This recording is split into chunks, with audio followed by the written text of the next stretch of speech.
Assalamualaikum warahmatullahi wabarakatuh.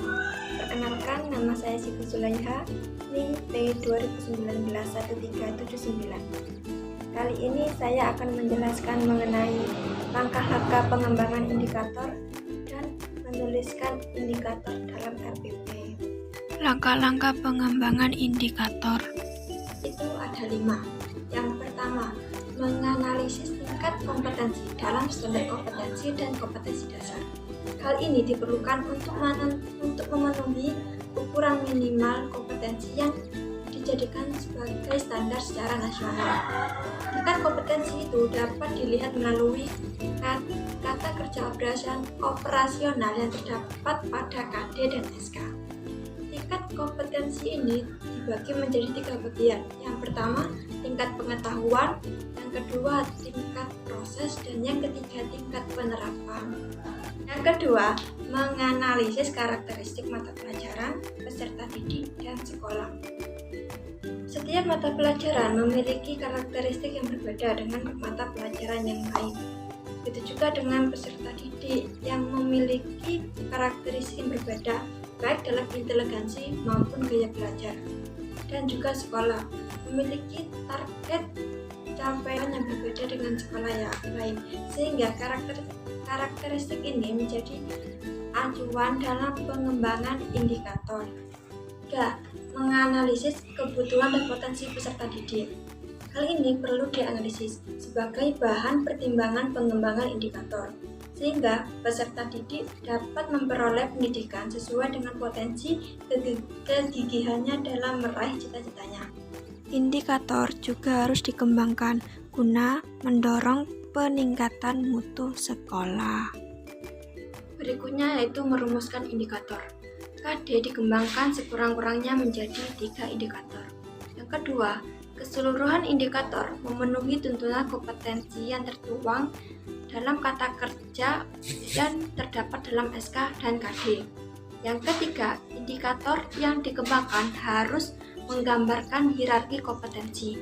Dan yang keempat, rumusan indikator sekurang-kurangnya mencakup 2 aspek, yaitu tingkat kompetensi dan materi pembelajaran. Yang kelima, indikator harus dapat mengakomodir karakteristik mata pelajaran menggunakan KKO yang sesuai. Dan yang terakhir yaitu rumusan indikator dikembangkan menjadi beberapa Indikator penilaian. kelima yaitu Mengembangkan indikator penilaian. indikator penilaian merupakan tindak lanjut dari indikator pencapaian kompetensi. Indikator penilaian perlu dirumuskan karena sebagai acuan atau pedoman penilaian bagi guru, peserta didik maupun evaluator sekolah. Rumusan indikator penilaian memiliki batasan tertentu, sehingga dapat dikembangkan menjadi instrumen dalam bentuk soal, lembar pengamatan, atau penilaian hasil karya.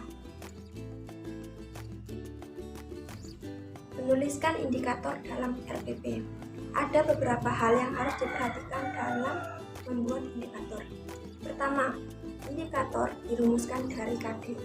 Yang kedua, menggunakan KKO yang dapat diukur. Yang ketiga, dirumuskan dengan kalimat yang jelas, simple, dan mudah dipahami. Yang keempat, tidak mengandung kata yang bermakna ganda. Yang kelima,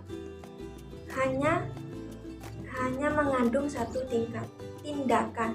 Dan yang keenam, memperhatikan karakteristik mata pelajaran, peserta didik, sekolah, dan kebutuhan serta potensi peserta didik.